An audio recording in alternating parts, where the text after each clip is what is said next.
अस्सलाम वालेकुम and welcome to ज़रा हटके। मैं हूँ ज़रा खोड़ो। मुबश्शिर ज़ैदी हमें ज्वाइन करेंगे इस्लामाबाद से और शो का आगाज़ मैं एक खुशखबरी से करना चाह रहा हूँ और वो ये है कि शो के बके हिस्से में वुसअतुल्लाह खान भी हमें ज्वाइन करेंगे, अपने घर में ही हैं, स्काइप से ज्वाइन करेंगे। तो ये एक छोटी सी चीज़ मैंने आपके साथ शेयर करनी थी। आपको याद होगा कि जुमे को भी मैं कह रहा था कि वो इतने बोर हो जाएंगे 2 हफ्तों में कि उनको शो पर आना ही पड़ेगा। मेरा अंदाज़ा 2 हफ्तों से आउट था, 2 दिन कह देता तो शायद मैं सही रहता। इसके अलावा और कोई खुशखबरी नहीं है, आई एम सॉरी टू से, क्योंकि जिस तरह हम तकरीबन हर शो के आगाज़ में कहते हैं, आज भी मुझे यही कहना होगा कि कोरोना वायरस के केसेस पाकिस्तान में बहुत तेज़ी से फैल रहे हैं। कितनी तेज़ी से फैल रहे हैं आप 1-2-3 ग्राफ्स साथ में देख सकते हैं कि अब जब फ़हरिस्त निकलती है उन ममालिक की जिनमें रोज़ाना नए केसेस की तादाद बढ़ती जा रही है, तो पाकिस्तान उसके टॉप 10 में कंफर्म अब आ गया है। कभी नंबर 1 पे होते हैं, कभी नंबर 3, कभी नंबर 5 और कभी नंबर 7, लेकिन हैं हम टॉप 10 की लिस्ट में ही। तो अब सवाल ये है कि क्या किया जाए। आप मुस्तकिल लॉकडाउन में नहीं रह सकते, जो लॉकडाउन था वो भी अब तकरीबन हट गया है।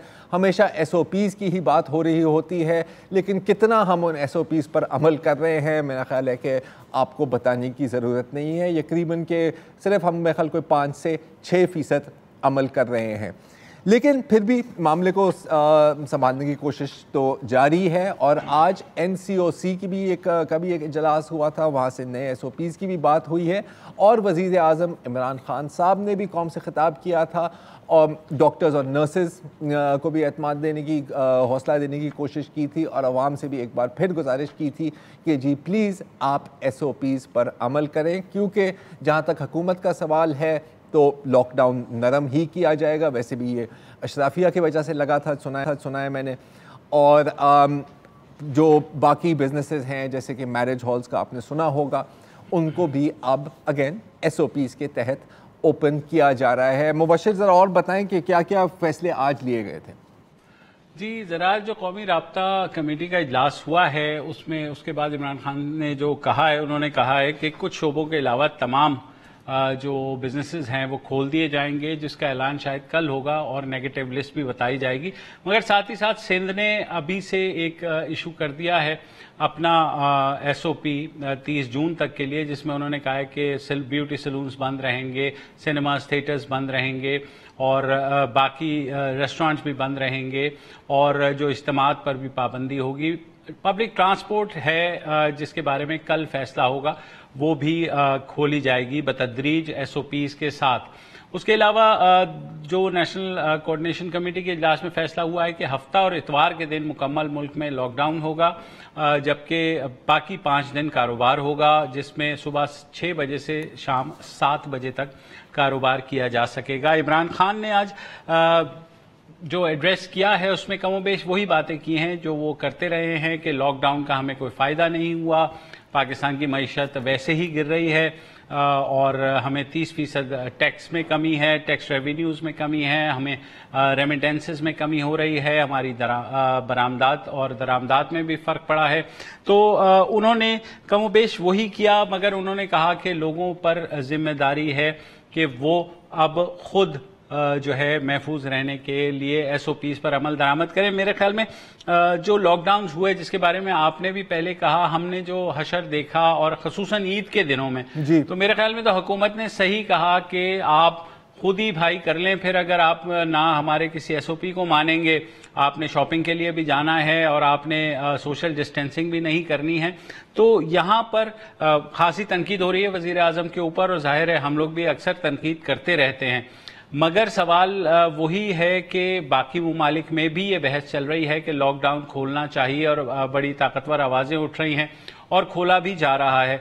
तो हम कब तक इस लॉकडाउन के साथ जो है वो मामूलात ज़िंदगी चला सकते थे। बहरहाल अब ख़त्म हो गया। एक चीज़ मैं हैरान कुन हूँ कि वज़ीर आज़म ने कहा है कि सयाहती जो मकामात हैं उनको खोल दिया जाए, खसूसन गिलगित बल्तिस्तान और खैबर पख्तूनख्वा के। बिल्कुल लोग जाते हैं वहाँ पर, मगर मेरे ख्याल में अब सीज़न तो कमोबेश ख़त्म इस लिहाज से हो गया है कि ज़्यादा ट्रैवलिंग नहीं है। किस तरीके से होगा और जिस तरह अगर सियाती मकामात पर रश होता है तो वहाँ SOPs कैसे अप्लाई होंगे मुझे समझ नहीं आ रही। मगर खान साहब बज़िद हैं कि हमें कुछ शोबाजात को छोड़ के ज़्यादातर कारोबार को खोलना पड़ेगा, और उनका ये कहना है कि पाकिस्तान में ज़ाहिर गुर्बत की जो शरह है वो अब 30% से बढ़ गई है बकौल उनके, और लोग परेशान हैं, तो लिहाजा ये लॉकडाउन खोल देना चाहिए। मगर साथ अगर जो हम फिगर्स देखें, जैसे आपने शुरू में तस्करा किया, अब गुज़िश्ता 24 घंटे में 3000 से ऊपर केसेस आए हैं, जो हलाकतें हैं वो भी 1574 हो गई हैं, तकरीबन 75,000 के करीब केसेस हो रहे हैं। तो ये एक बैलेंस, और जो अभी मैं नेशनल कोऑर्डिनेशन कमेटी की प्रेस रिलीज भी पढ़ रहा था, उन्होंने कहा हम बैलेंस करने की कोशिश कर रहे हैं जिंदगी, मामूलात जिंदगी में और लॉकडाउन के दरमियान, के कहीं ना कहीं हमें बैलेंस लाना है कि मामूलात जिंदगी भी चल सके और साथ ही साथ कम अज कम इतना लॉकडाउन जरूर रहे जिससे किसी तरीके से जो है वो केसेस आगे ना बढ़े, जो कि अभी तक हमें सक्सेसफुल होता कहीं पर भी नजर नहीं आया। और आज जो नेशनल कोऑर्डिनेशन कमेटी की मीटिंग है उसमें किसी भी सूबे ने कोई एतराज नहीं किया, सब ने कहा कि ठीक है जो फेडरल गवर्नमेंट कह रही है हम उसी को फॉलो करेंगे। हालांकि आपने देखा होगा खैबर पख्तूनख्वा में भी इमरजेंसी उन्होंने एक लगाई है सॉर्ट ऑफ 90 दिन के लिए, जिसका एक नोटिफिकेशन हमारे दोस्त इफ्तिखार फिरदौस ने शेयर किया है। अब मुझे नहीं पता कि वो किस हद तक इम्प्लीमेंटेबल होगा, क्योंकि खैबर पख्तूनख्वा में 30% से जायद जो इस वक्त हलाकतें हैं वो खैबर पख्तूनख्वा में हैं।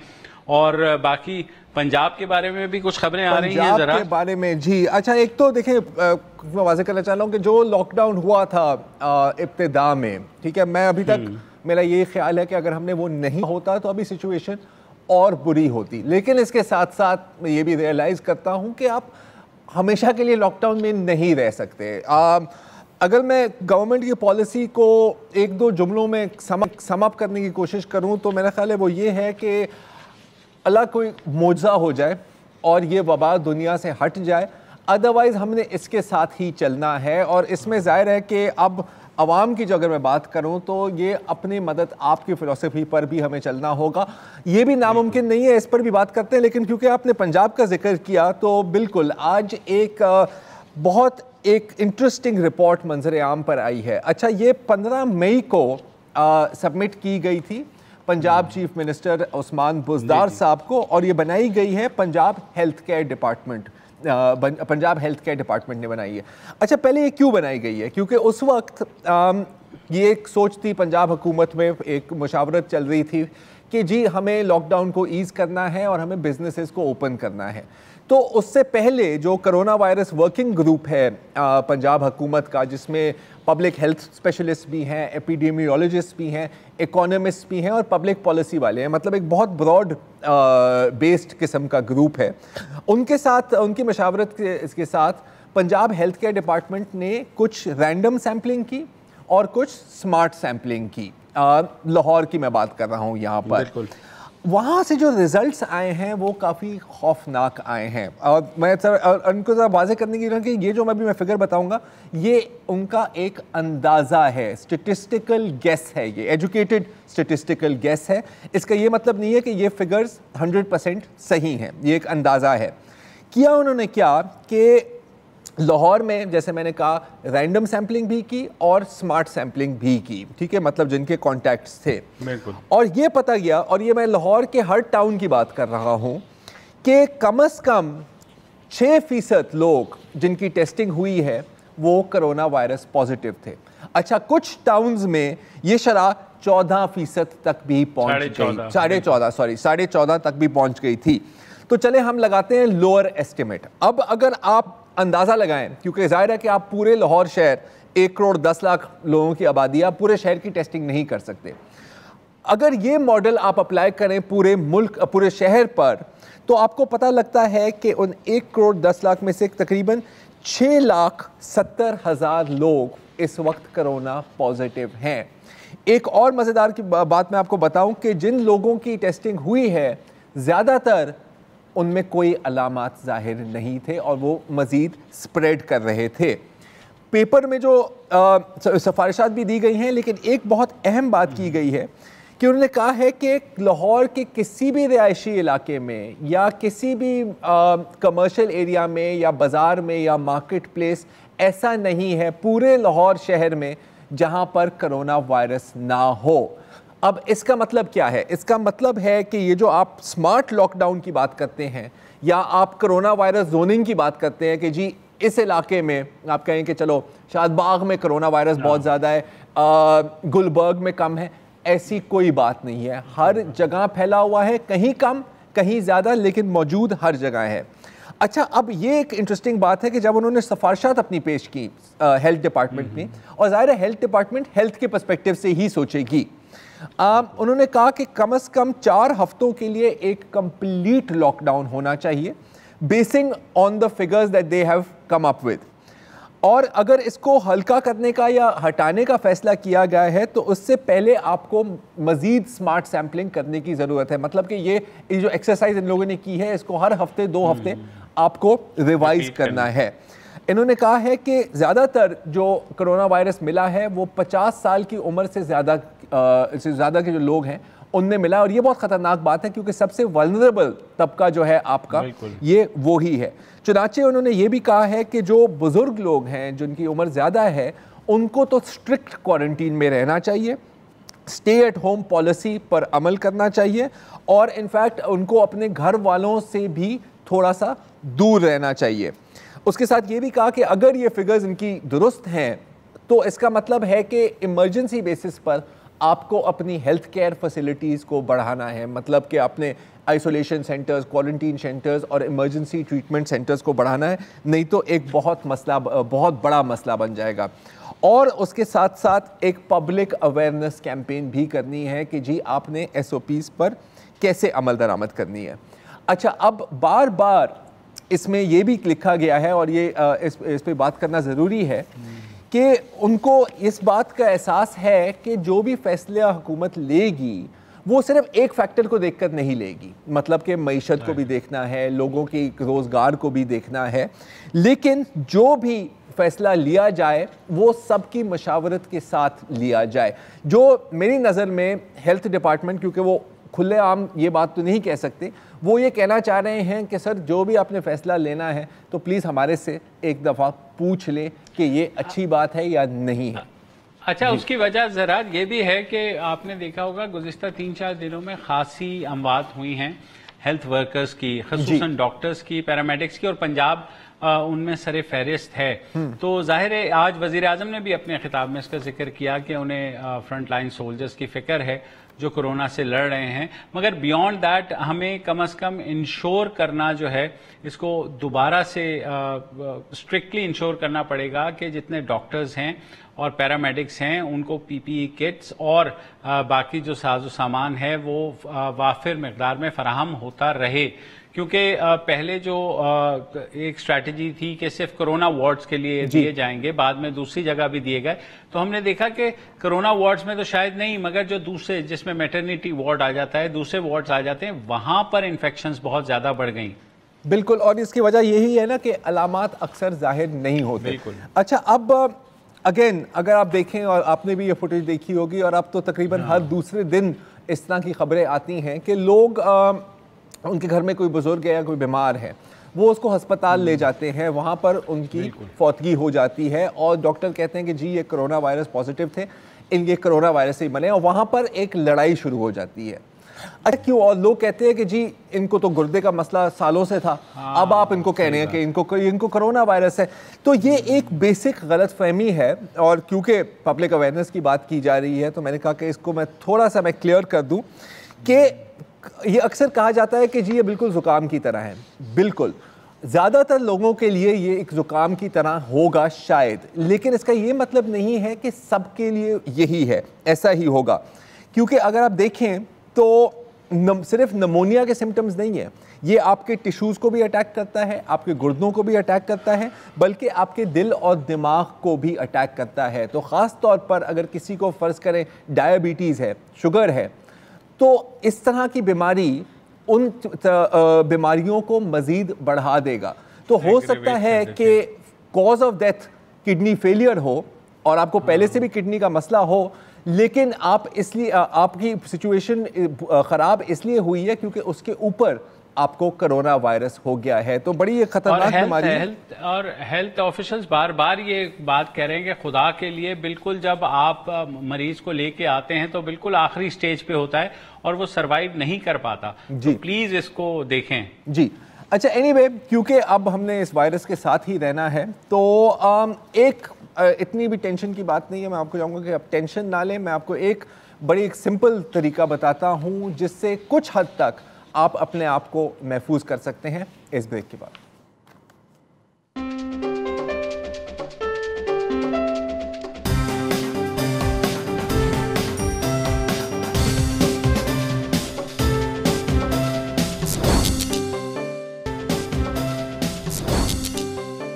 Welcome back. आजकल जब भी इस शो पर कोरोना वायरस की बात होती है तो मैं एक ही बात कहता हूँ, बार बार कहता हूँ कि जी और कुछ नहीं तो मास्क पहन ले, मास्क पहन ले, मास्क पहन ले। इतनी बार कहा होगा कि यकीनन आप सोच रहे होंगे कि यार या तो मैं पागल हो गया हूँ या तो मुझे मास्क बनाने वालों से बहुत ही कोई भारी लिफाफा मिला है। काश ऐसा होता, लेकिन अब तक कसम खा रहा हूँ कि लिफाफा तो दूर की बात, मुझे तो किसी ने 50 पैसे का स्टैम्प भी नहीं दिया। लेकिन इसके बावजूद मैं बार बार यही कहता हूँ कि आप मास्क पहन लिया करें। ये मैं क्यों कह रहा हूँ, ये ज़रा एक चार्ट देख लें जो अभी आपकी स्क्रीन पर आ रही होगी। इसमें आप ये जो उल्टे हाथ पे जो खातून को देख रहे हैं जिनके मुंह से ये रंग बरीन बुलबुलें निकल रहे हैं, इन्होंने मास्क नहीं पहना और ये कोरोना वायरस पॉजिटिव हैं। अब फर्ज करें कि इन्फेक्टेड पर्सन ने मास्क नहीं पहना और आपने मास्क पहना हुआ है, कुछ हद तक आपका बचाव है। लेकिन अगर उसने भी मास्क नहीं पहना और आपने भी मास्क नहीं पहना तो 100% आपको कोरोना वायरस होगी। अब दूसरे जो नीचे वाले जो डायग्राम है, अगर इस पर आप थोड़ा सा गौर करें तो उस खातून ने जिनको जो कोरोना वायरस पॉजिटिव है उन्होंने मास्क पहना हुआ है, तो आप देख रहे हैं कि जी बिल्कुल कुछ कतरे निकल रहे हैं, लेकिन कम कतरे निकल रहे हैं और वो अपने टारगेट तक नहीं पहुंच रहे।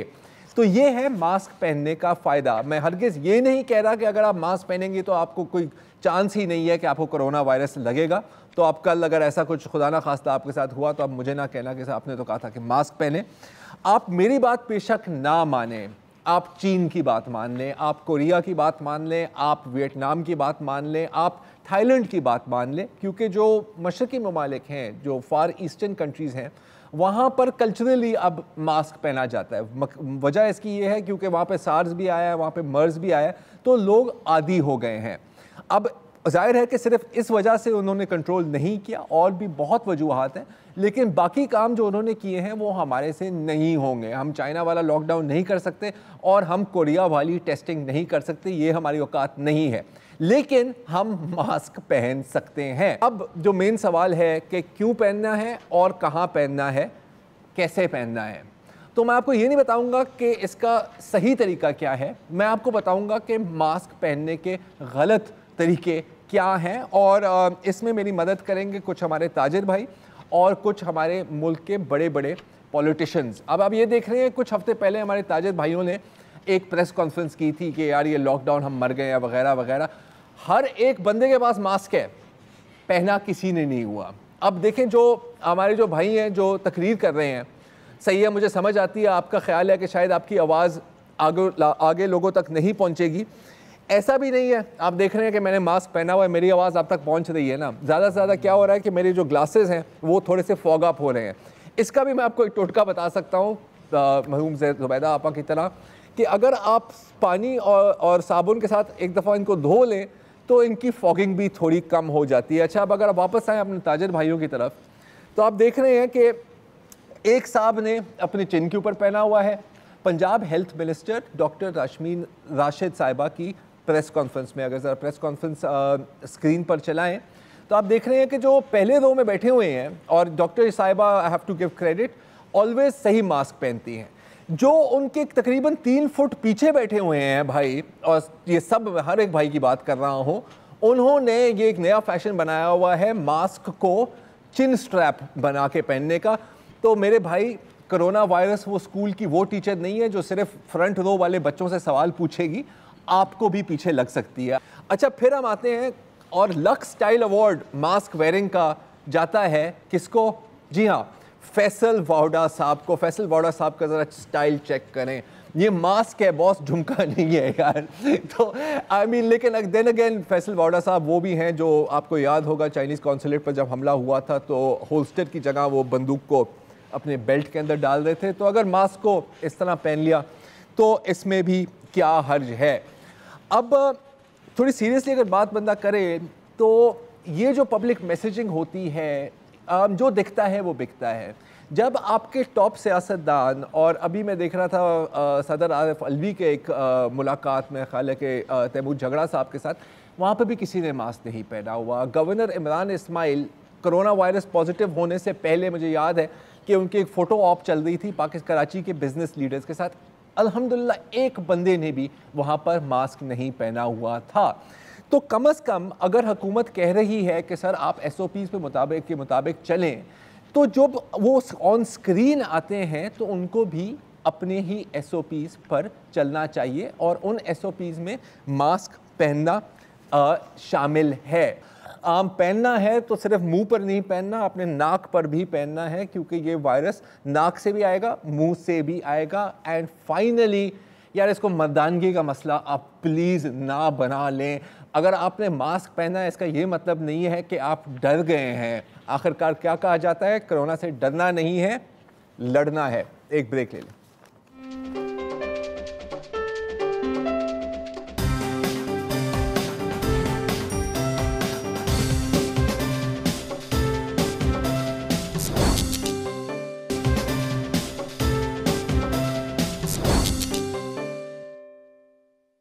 आई कांट ब्रीथ यानी मुझे सांस नहीं आ रहा। पिछले 6 दिनों से जो अमेरिका में जो मुजाहरे हो रहे हैं, वहाँ के मुजाहरीनों का यही नारा है। और वो इसलिए क्योंकि 6 दिन कबल मिनियापोलिस के शहर में अमेरिकन पुलिस ने एक जॉर्ज फ्लॉयड नाम के स्याह-फाम अमेरिकन को गिरफ़्तार किया, उसको ज़मीन पर धकेला और फिर 8 मिनट तक जिस पुलिस अफसर ने उनको गिरफ़्तार किया उसने अपने घुटने को उस बंदे की गर्दन पर रखा। जॉर्ज फ्लॉयड रोता रहा, चिल्लाता रहा कि मुझे सांस नहीं आ रहा, I can't breathe, I can't breathe.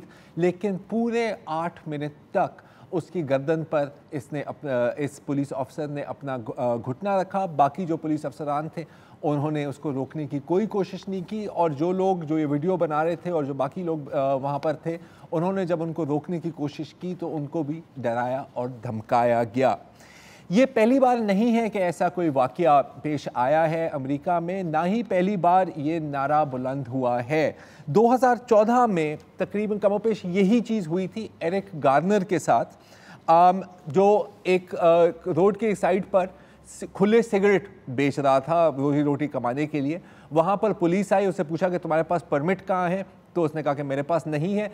उसकी कुछ नहीं सुनी और उसको भी ज़मीन पर डाला और मुसलसल उसकी गर्दन को एक चोक होल्ड में, आप देख रहे हैं हर तस्वीर में, उसके गले को दबाया गया। एरिक गार्नर भी चिल्लाता रहा, रोता रहा कि मुझे सांस नहीं आ रहा, मुझे सांस नहीं आ रहा, लेकिन उसका किसी ने कुछ नहीं सुना और वो भी दम तोड़ गया। इसके बाद, और इनफैक्ट इससे पहले, लेकिन इसके बाद जो ब्लैक लाइव्स मैटर नाम की एक मूवमेंट शुरू हुई अमेरिका में, जो इनफैक्ट और मैग्नीफाई हुई, और एरिक गार्नर की कत्ल के बाद, इसकी मौत के बाद मुल्क भर में मुजाहरे हुए। उसके साथ साथ एक पीसफुल प्रोटेस्ट के भी नया तरीका निकाला। एक बड़े मशहूर फुटबॉल प्लेयर हैं अमेरिका के, NFL के, कॉलिन कैपर्निक, जिन्होंने एक आगाज़ किया एक नए प्रोटेस्ट का इन सारी नस्ली तशद्दुद और पुलिस वायलेंस के ख़िलाफ़, कि जब अमेरिका का कौमी तराना बजता है किसी भी स्पोर्टिंग इवेंट के सामने, तो जैसे यहाँ पे ये होता है, पूरी दुनिया में होता है, लोग खड़े हो जाते हैं। ये खड़े नहीं हुए बल्कि झुक गए, ही टुक अ नी। इसके बाद इंटरेस्टिंग बात यह है कि कॉलिन कैपर्निक की करियर भी काफ़ी मुतासर हुआ है और इस पर बहुत कंट्रोवर्सी भी हुई कि ये किस तरह का मुजाहरा है। मसला ये है कि इन पुरअमन मुजाहरों से कुछ नहीं हासिल हुआ। तो अब आप देख सकते हैं कि पिछले 6 दिनों से अमेरिका में राइटिंग हो रही है, लूटिंग हो रही है और बहुत सारे शहरों में प्रोटेस्ट चल रही हैं। Atlanta, Chicago, Boston, Sacramento, Seattle, साउ फॉल्स, न्यूयॉर्क, तकरीबन आधी से ज़्यादा अमेरिकन रियासतों में गवर्नर्स ने नेशनल गार्ड, जो एक पैरामिलिट्री है, उसको तैनात कर दिया है। और तकरीबन 4.5 करोड़ अमेरिकन एतवार की रात, कल की रात, कर्फ्यू में थे। अगर आपको ये सुनकर हैरान हो रहे हैं तो मैं दोबारा दोहरा देता हूँ, 4.5 करोड़ अमेरिकन कर्फ्यू की हालत में थे। दुकानें लूटी गई हैं, आप देख सकते हैं कि तोड़ फोड़ भी हुई है। 4000 से ज़ायद लोग गिरफ्तार हुए हैं, जिनमें न्यूयॉर्क के मेयर बिल डे ब्लासियो की बेटी भी शामिल है। वो मुजाहरा कर रही थी और पुलिस ने कहा कि आप लोग यहाँ से हट जाएं। जब मुजाहिरीन नहीं हटे तो उन पर टीयर गैस शेलिंग भी हुई और उनको गिरफ्तार भी किया गया। मैं आपको ये भी बताना चाहता हूँ कि ये पहली बार है 1879 के बाद ये पहली बार है कि अमेरिकन वाइट हाउस की लाइटें बंद की गई हैं। उसकी एक पिक्चर भी है, वो स्क्रीन पर आपकी आ जाएगी, ये देखें। For the first time in about 150 years white house dark हो गया है। सदर ट्रंप अपने महफूज बंकर में हैं और वहाँ से वो ज़ोर ज़बर से ट्वीटें कर रहे हैं, law and order and so on and so fourth. बल्कि उसकी एक दो ट्वीटें तो जी मैं ये कह रहा हूँ। और इसमें ये भी शायद पहली दफ़ा हुआ है कि जो जर्नलिस्ट कवर कर रहे हैं जी, मैं उस पर भी CNN जी मैं उस पर ही आने वाला था मुबशिर। बिकॉज देखिए, अब ऐसा नहीं है कि वहाँ पे सारी पुलिस तशद्दुद कर रही है। कुछ पुलिस, जिस तरह मैं अभी कॉलेज कपर्निक की आपकी पिक्चर दिखा रहा था, वो भी मुजाहिरीन के सामने झुक गई है, जैसे आप ये देख रहे हैं। लेकिन ये इक्के दुक्के चीज़ें हैं। ओवरऑल जो पुलिस का रिस्पांस रहा है वो इंतहाई वायलेंट रहा है। ये कुछ वीडियोस हम आपको दिखाते हैं कि वहाँ पर हो क्या रहा है। और मुबशिर, वो CNN वाली बात जो आपने की है वो भी इसमें शामिल है। अगर ज़रा वीडियोस दिखाएं तो इसमें आप देख सकते हैं कि पुलिस की गाड़ियाँ लिटरली लोगों के ऊपर चढ़ने की कोशिश कर रहे हैं। अगर आप वीडियो चला दें प्लीज़, आपकी टीयर गैस शेलिंग की वीडियो, बिल्डिंग्स को भी आगे आग लगी हुई है। और वीडियोस हैं जिसमें आप देख सकते हैं कि पुलिस वायलेंटली अटैक भी कर रही है प्रोटेस्टर्स को, उनके मास्क नीचे करके उनके मुंह पर पेपर स्प्रे भी कर रही हैं। कुछ जगहों से ये भी रिपोर्ट्स आई हैं, और इससे शायद आपको दिल्ली वाली सिचुएशन याद आएगी, कि पुलिस अपनी गाड़ियों को भी तोड़ रहे हैं और फिर कह रहे हैं कि ये वायलेंट प्रोटेस्टर्स ने की है। जैसे अभी मुबशिर जिक्र कर रहे थे, CNN का एक रिपोर्टर जो सियाफ आमी था, वो कवर कर रहा था और बैकग्राउंड बता रहा था। और उसके बाद अगर वो वीडियो हम चला दें, ये आप देख सकते हैं, पुलिस आती हैं और वो अपना लाइव बीपर दे रहे हैं और पुलिस आकर उनको गिरफ्तार करती है। हालांकि वो उनको बार बार दिखा रहा है कि जी मैं सहाफ़ी हूँ और यहाँ पर मैं रिपोर्टिंग कर रहा हूँ। जाहिर है इसके बाद फिर आउटक्राई भी बहुत हुई और इनको रिलीज़ भी किया गया। लेकिन कुछ और न्यूज़ टीम्स के साथ भी ऐसा ही हुआ है, बल्कि उनके ऊपर फ्लैश बैंग ग्रेनेड्स भी मारे गए हैं। एक और वीडियो है जो मैं आपको दिखाना चाह रहा हूँ, जो इससे भी ज़्यादा ख़तरनाक है, लेकिन यहाँ पर एक छोटी सी ब्रेक लेते हैं।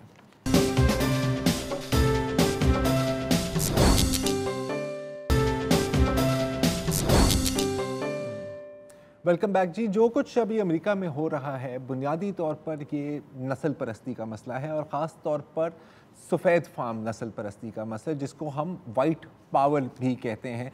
तो इस सिलसिले में मैं आपको बस एक छोटी सी क्लिप दिखाना चाह रहा हूँ, एक अमेरिकन पुलिस अफसर की, जो इस सारी चीज़ों के दौरान अपने हाथ से ये एक सिंबल बनाते हैं। अब वैसे तो ये बड़ा नॉर्मल लग रहा है, लेकिन अगर आप दोबारा मेरे पर कैमरा लाएँ तो मैं आपको थोड़ा सा समझा देता हूँ। ये 3 उंगलियां जो ऊपर हैं, इससे बन रहा है W, और ये जो है इससे बन रहा है P, वाइट पावर। अच्छा, अब ये मेरा कोई वहम नहीं है, क्योंकि जब न्यूजीलैंड में क्राइस्ट चर्च के शहर पर एक मस्जिद पर हमला हुआ था, हम सबको याद है, तो वो जो दहशतगर्द जिसने हमला किया था, जब उसको कोर्ट में कटहरे में खड़ा किया गया, उसने भी यही जेस्चर किया था। अगर दूसरी स्लाइड में आप देख रहे हैं, तो ये एक इंटरनेशनल नाटसी सिंबल है। और अगर एक अमेरिकन पुलिस अफसर अपनी कैमरे के सामने और उसके सारे जो साथी हैं वो हंस रहे हैं, ये देख के कर सकता है, तो आपको एक छोटा सा अंदाज़ा हो जाना चाहिए कि इस मसले की कितनी गहरी जड़ें हैं। ज़ाहिर है इस पर और भी बात हो सकती है और होगी, लेकिन for now welcome to Wasatullah Khan. अस्सलाम वालेकुम सर। वालेकुम सलाम। सबसे पहले तो ज़रार मैं आप समेत उन तमाम दोस्तों का, डॉन न्यूज़ के, डॉन से बाहर के और बेशुमार लोग जिन्होंने सोशल मीडिया के हवाले से और वैसे भी ज़ाती तौर पे मेरी खैरियत दरियाफ्त की मुसलसल पिछले 3 हफ्ते के दौरान। अल्हम्दुलिल्लाह शक्ल पे 12 तो नहीं बज रहे होंगे, तकरीबन 11:30 ही बज रहे होंगे। तो इसका मतलब है कि हालत मेरी कदरे बेहतर हो रही है ऑपरेशन के बाद। आप सबकी दुआएं यकीनन शामिल हाल थी, हज़ारों लाखों दुआएं। और मैं कोशिश करूंगा कि अपनी ये जो बोरियत है ये काट के जल्द अज जल्द ज़्यादा डिटेल में ज्वाइन कर सकूं। इंशाल्लाह। आज ही एक अफसोसनाक मुझे खबर ये भी मिली, और ज़ाहिर है आप सबको मिली होगी, कि एक बहुत ही जवासाल नक़ाद उर्दू अदब के राइटर, उस्ताद, डॉक्टर आसिफ असलम फर्रुखी, जिनकी कोई उम्र नहीं थी, 60 के पेटे में थे, आज उनका इंतकाल हो गया। वैसे तो जाहिर है कि हर मौत पे दुख होना चाहिए, लेकिन आसिफ ने, जिन्हें मैं 79 से जानता था, इस उम्र में जितने भरपूर काम किए, उनका सबसे जो मशहूर कारनामा है वो ये है कि कराची लिटरेरी फेस्टिवल की उन्होंने एज अ को फाउंडर बुनियाद रखी, फिर उसके बाद अदब फेस्टिवल की शक्ल दी। इसके अलावा शहरजाद नामी एक पब्लिकेशन इदारा कायम किया, मुतरजिम थे, बहुत अच्छे कहानीकार थे, नक्काद थे। और डिप्टी नज़ीर अहमद, जो उर्दू अदब का एक बहुत ही बड़ा नाम है, उनके खानवादे से इनका ताल्लुक़ था। आपके जो वालिद थे असलम फर्रुखी साहब, वो भी कराची यूनिवर्सिटी के बहुत ही मारूफ उस्ताद थे। तो ये रिवायती बात नहीं कर रहा, वाकई आज आसिफ के जाने से जो खला पैदा हुआ है तर्जुमे में और ख़ुसूसन उर्दू अदब की दुनिया में, बहुत हद तक नाकाबिल तलाफ़ी होगा, कम अज़ कम कराची की हद तक। बेशक बेशक। और आज के लिए इतना ही जी। और हम भी बिल्कुल दुआ गो कि आने वाले दिनों और आने वाले हफ्तों में वसअतुल्लाह खान का हम टाइम थोड़ा सा बढ़ाएंगे भी सही, थकाना भी नहीं है लेकिन उनको बोर भी नहीं होने देना। बहुत शुक्रिया, खुदा हाफ़िज़। अस्सलाम वालेकुम। अगर आपको हमारे शो पसंद आया है तो प्लीज़ हमारे YouTube चैनल को सब्सक्राइब करें, और अगर मुनासिब समझे तो इस वीडियो को लाइक भी कर लें, तो कोई हर्ज नहीं है, और शेयर भी कर लें और कमेंट भी कर दें जी, वरना वो सब ऐसे ही लिखते रहेंगे। और ये जो दोनों कह रहे हैं ये कर लें जी प्लीज़, नहीं तो हमें भी घर जाना है, मैं आपके कंप्यूटर में नहीं रहना 24 घंटे। सही बात।